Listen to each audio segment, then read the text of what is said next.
He takes his money, goes into a far country, and he parties with prostitutes. He has no money left. He comes to his senses and says, I must go home to my father. I must go home to my father. And so he starts to practice his sinner's speech. And so I read to you from Luke 15, just verses 18 to 20. I will set out and go back to my father and say to him, Father, I've sinned against heaven and against you. I'm no longer worthy to be called your son.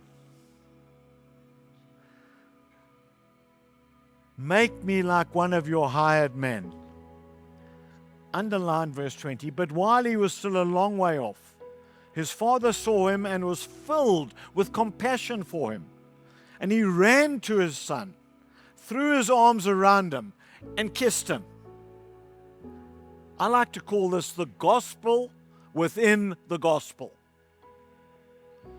So I read verse 20 again. I think it's one of the most important verses in the whole New Testament because Jesus gave it to us. But while he was still a long way off, can you see, just use your imagination, the father's looking over the horizon and he sees his son coming. His father saw him.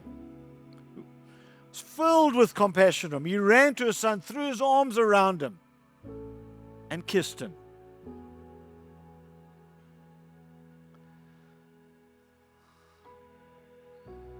Waiting to welcome his son home.